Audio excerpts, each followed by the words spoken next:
এই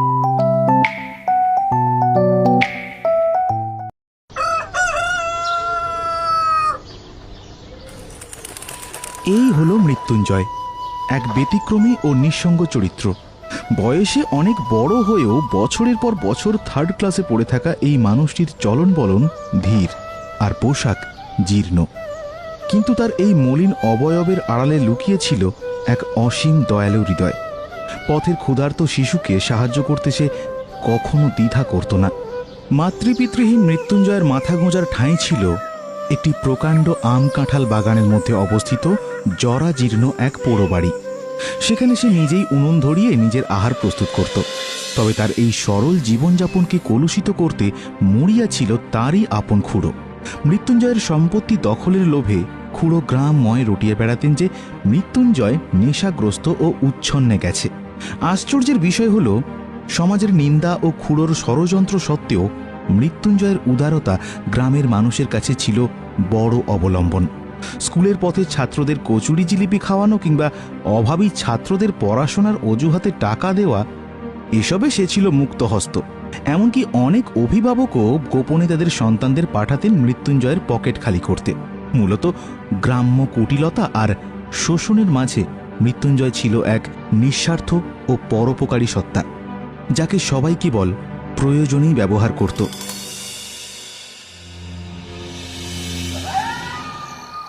ওই মৃত্যুঞ্জয় ছোড়াটার তো কোনো উন্নতি হলো না, সারা জীবন থার্ড ক্লাসই রয়ে গেল। চরিত্রটাও তো ভালো না শুনলাম। আরে মশাই, ওর নাম আর মুখে আনবেন না। আমার ছেলে তো ওর ছায়া পর্যন্ত মারায় না। পাজি ছেলের সঙ্গে কি ভদ্রলোকের ছেলে মেশে?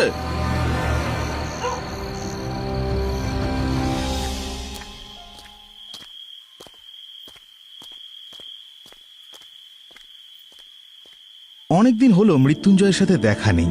শুনলাম সে নাকি মরণাপন্ন। এক বুড়ো সাপুড়ে আর তার মেয়ে বিলাসী নাকি রাত দিন সেবা করে তাকে জমের মুখ থেকে ফিরিয়ে এনেছে। একসময় তার কত মিষ্টান্ন সাবার করেছি, তার বাগানে ফল খেয়েছি, তাই মনটা কেমন করছিল। তাই এই সন্ধ্যার অন্ধকারে লুকিয়ে তাকে দেখতে এলাম।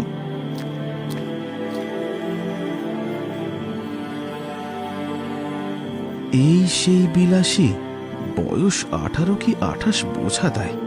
খাটুনিয়া রাত জাগার ছাপ ওর সারা শরীরে, যেন ফুলদানিতে জল দিয়ে ভিজিয়ে রাখা একটা বাসি ফুল, ছুঁলেই যেন ঝরে পড়বে।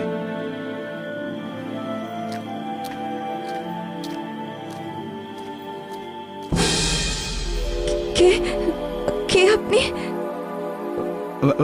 আমি আমি মৃত্যুঞ্জয়ের বন্ধু। খবর পেলাম ওর খুব অসুখ, তাই দেখতে এলাম। এখন একটু ভালো। যমরাজ তো চেষ্টার কোনো ত্রুটি রাখেননি, ভগবান বাঁচিয়েছেন। কে? নেরা? বসো। প্রায় 13 মাস হলো শয্যাগত ভাই। মাঝে 10-15 দিন তো কিছুই জ্ঞান ছিল না, অচৈতন্য হয়ে পড়েছিলাম। এই কদিন হলো লোক চিনতে পারছি। শরীর খুব দুর্বল, বিছানা ছাড়ার ক্ষমতা নেই। তবে আর ভয় নেই। ভয় নেই ভালো কথা, কিন্তু এই জনমানবহীন বনে একা একটা মেয়ে মানুষ যে সাহস আর ধৈর্য নিয়ে তোমাকে জমের দুয়ার থেকে ফিরিয়ে এনেছে, তা ভেবেই যেন গায়ে কাঁটা দিয়ে উঠল।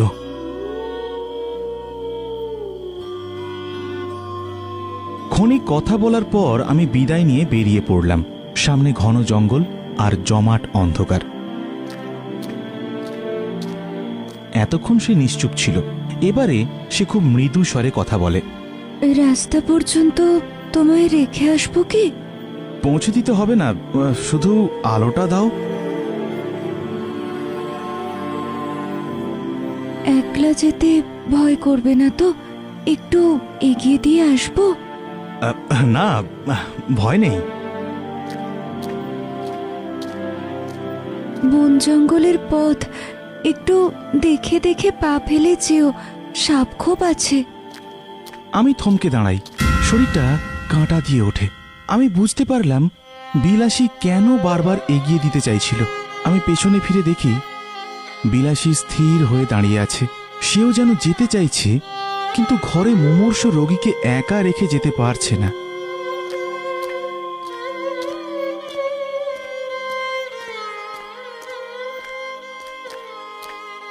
20-25 বিঘার এই বিশাল বাগান, চারদিকে সাপ আর বুনো জানোয়ারের ভয়, কিন্তু আমার সমস্ত মন জুড়ে এখন ওই মেয়েটি একা একটা মরো মরো রোগীকে নিয়ে এই কালান্তক আঁধার এসে দিন কাটাচ্ছে। মৃত্যুঞ্জয় যদি হুট করে মরে যেত, তবে এই বিজন বনে মেয়েটা রাতটুকু কাটাতো কি করে? কোথা থেকে পায় এরা এত সাহস?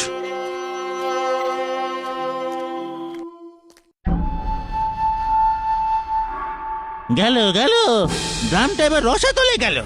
নালতির ভিত্তির বলে সমাজের মুখ দেখাবার জোর হইল না। অকাল কুসমুন্ডাটা একটা সাপুরের মেয়ে নিকা করে ঘরে এনেছে। শুধু নিকা নয়, তার হাতে ভাত পর্যন্ত খাচ্ছে। ছা ছা ছা ছা ছা ছা। বলেন কি খুড়ো মশাই, বলি কি তবে সত্যি উল্টে গেল? আমি আগেই জানতাম। ভাবছো আমি কেন ভাইপোকে নিজের বাড়ি নিয়ে গেলাম না? কেন ডাক্তার দেখালেন না? আমি শুধু তামাশা দেখছিলাম কোথাকার জল কোথায় গিয়ে পড়ে।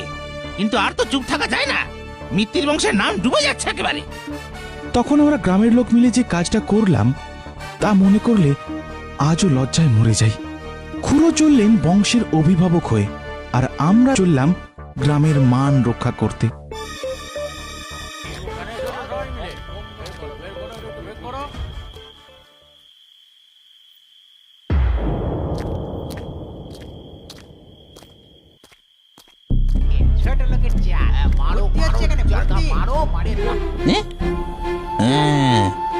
শুয়ে আছে হতভাগা। খুড়ো চট করে মৃত্যুঞ্জয়ের ঘরের শিকল বাইরে থেকে টেনে বন্ধ করে দেন। তারপর বিলাসীর দিকে ফিরে অত্যন্ত কুৎসিত ভাষায় গালিগালাজ শুরু করেন। তখন বিলাসী ভীত কণ্ঠে কিন্তু স্পষ্ট স্বরে বলে, বাবা বাবা আমারে বাবুর সাথে নিকে দিয়েছে জানেন। তবে রে হারামজাদি, ঘরে কে? খুড়োর ইশারায় কিছু লোক বিলাসীর ওপর ঝাঁপিয়ে পড়ে। কেউ তার চুলের মুঠি ধরে, কেউ হাত টেনে ধরে হিঁচড়াতে থাকে। বিলাসী প্রথমে একবার আর্তনাদ করে ওঠে, তারপর পাথর হয়ে যায়। এরপর গ্রামবাসীরা বিলাসীকে হিঁচড়ে টেনে নিয়ে যাচ্ছে। মৃত্যুঞ্জয় রুদ্ধ ঘরের ভেতর থেকে দরজায় লাথি মারতে থাকে এবং চিৎকার করতে থাকে। ছেড়ে দাও, ছেড়ে দাও ওকে, দরজা খুলে দাও বলছি। ওকে না মেরে আমার সাথে লড়াই করো, দেখি কে মায়ের দুধ খেয়েছে। ছেড়ে দাও, বাবুরা আমাকে একটিবার ছেড়ে দাও, একটিবার ছেড়ে দাও। আমি রুটিগুলো ঘরে দিয়ে আসি, বাইরে শিয়াল কুকুরে খেয়ে যাবে। রোগী মানুষটা সমস্ত রাত খেতে পারবে না, একটিবার আমাকে ছেড়ে দাও। আমি বরাবর সঙ্গে ছিলাম, কিন্তু কোথায় যেন একটা দুর্বলতা ছিল। আমি তার গায়ে হাত দিতে পারিনি। কেমন যেন কান্না পাচ্ছিল। মনে হচ্ছিল কাজটা কি আমরা সত্যি ভালো করছি?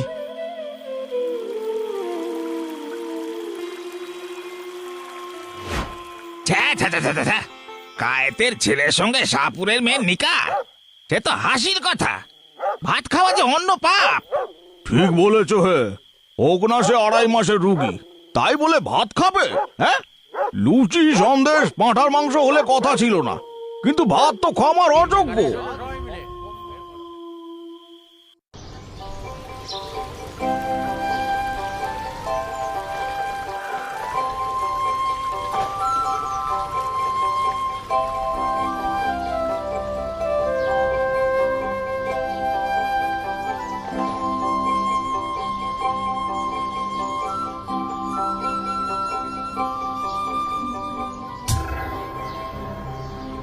এর মধ্যেই জাত কুল সব বিসর্জন দিয়ে সাপুরে হয়ে গেল। কায়স্থের ছেলে আজ পুরো দস্তুর মাল। আরে তুমি এসো এসো, ভেতরে এসো।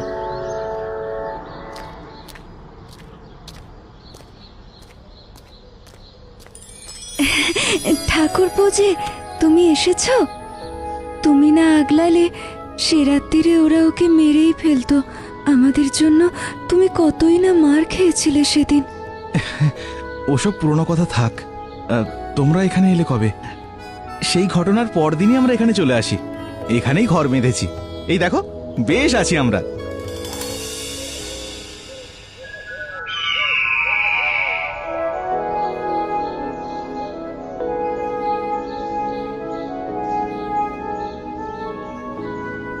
শুনলাম আজ কোথায় যেন সাপ ধরার বায়না আছে। আমি কিন্তু সাথে যাচ্ছি।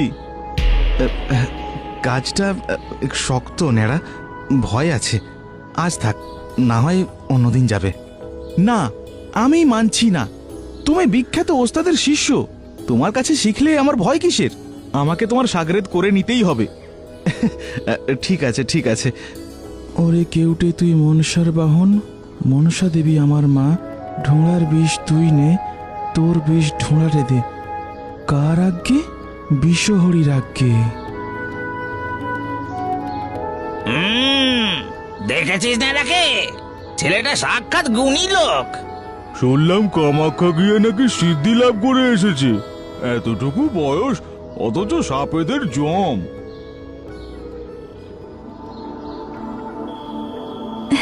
ঠাকুর, এসব ভয়ঙ্কর জানোয়ার, একটু সাবধানে নাড়াচাড়া করো। বিষ দাঁত ভাঙলেও কি ওদের বিশ্বাস আছে? আরে রাখো তো বৌদি, দুদিন হাঁড়িতে রাখলে এমনিতেই সব ঠান্ডা হয়ে যায়। কামড়ানো তো দূর, ভয় দেখাতেই ভুলে যায়।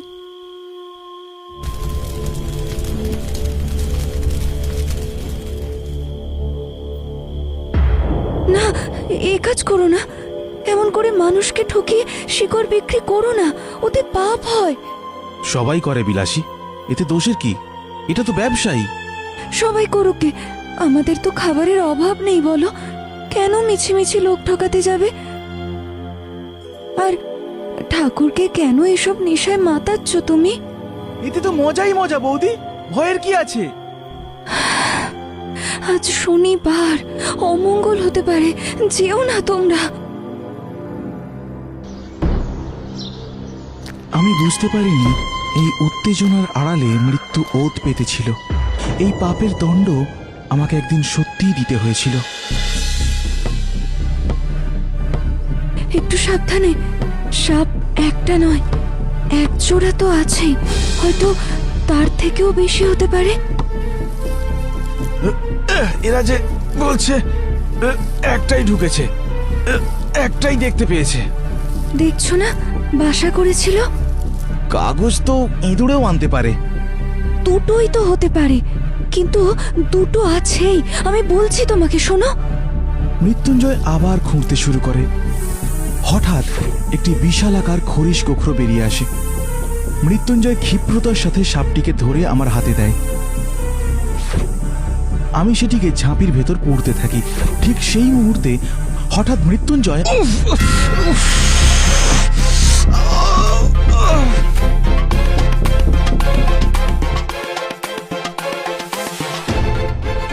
মৃত্যুঞ্জয়ের হাতের উল্টো পিঠ দিয়ে রক্ত ঝরছে।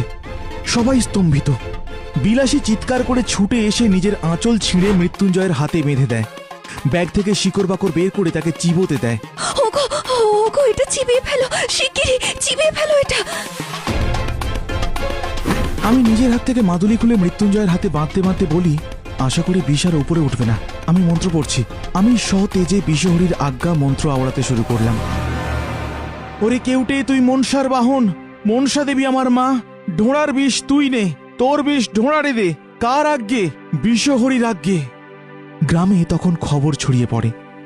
অনেক মানুষ ভিড় জমায়। আরো কয়েকজন ওস্তাদ ও রোজা আসে। সবাই মিলে মন্ত্র পড়ছে।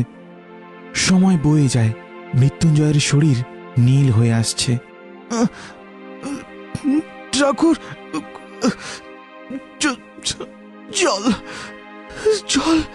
জলের কথা বলেই মৃত্যুঞ্জয় বমি করে। বিলাসী মাটির উপর আছাড় খেয়ে পড়ে চিৎকার করে ওঠে। বুঝলাম বিশ্বহরির দোহাই বুঝি আর খাটে না। কিছুক্ষণ পর মৃত্যুঞ্জয়ের শরীর নিথর হয়ে যায়। বিলাসী তার মাথাটা কোলে নিয়ে পাথর হয়ে বসে থাকে। ভিড়ের গুঞ্জন থেমে যায়। এক নিস্তব্ধতা নেমে আসে।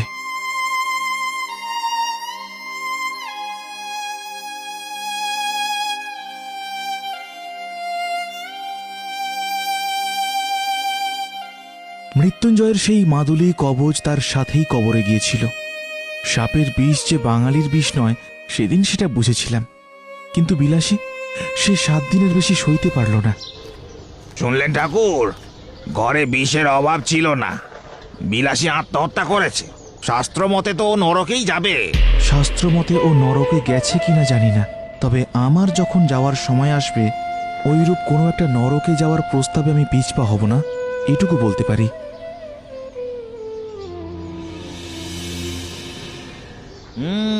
ওরে বাপু, ওর যদি না অপঘাতে মৃত্যু হবে তো কার হবে? হ্যাঁ, পুরুষ মানুষ অমন একটা ছেড়ে 10টা করুক না, তাতে তেমন কি বা আসে যায়? হ্যাঁ, বড়জোর একটু নিন্দাই হতো, কিন্তু হাতে ভাত খেয়ে মরতে গেলি কেন রে বাবু? নিজে তো মরলই, আমার মাথা পর্যন্ত হেঁট করে দিয়ে গেল। না পেল এক ফোঁটা আগুন, না পেল একটা পিণ্ডি, না হলো একটা ভুজ্জি উচ্ছুক। রদগতি কি আর অত সস্তা? তাতে আর সন্দেহ কি? অন্য পাপ। বাপ রে, এর কি আর প্রায়শ্চিত্ত আছে? হ্যাঁ, জাত খোয়ানো ভাতের গ্রাস তো জমের দুয়ারে টিকিট। বিলাসীর আত্মহত্যার ব্যাপারটাও অনেকের কাছে পরিহাসের বিষয় হলো। আমি প্রায়ই ভাবি, মৃত্যুঞ্জয় তো এ পাড়া গাঁয়েরই ছেলে, তবু তাকে এই দুঃসাহসের পথে টেনে নিয়ে গিয়েছিল যে বস্তুটা, সেটা কি কেউ একবারও চোখ মেলে দেখল না? যে দেশে বিয়ে মানে শুধুই একটা বৈদিক মন্ত্রের নিছক কন্ট্রাক্ট, যেখানে হাঙ্গামা এড়াতে মানুষকে তেলাপোকার মতো বাঁচিয়ে রাখা হয়, সে দেশের লোক মৃত্যুঞ্জয়ের অন্য পাপ বুঝবে কি করে? বিলাসীকে যারা পরিহাস করেছেন তারা সবাই সাধু গৃহস্থ, কিন্তু সেই সাপুরের মেয়েটি যখন এই পীড়িত লোকটিকে তিল তিল করে জয় করছিল, সেই গৌরবের কণা মাত্র কি তারা কখনো দেখেছেন? আমি শুধু এইটুকু বলবো, মানুষকে কালে কালে তেলাপোকা বানিয়ে রাখার চেয়ে তাকে নিজের পায়ে দুপা হাঁটতে দিলে খুব বেশি পাপ হয় না।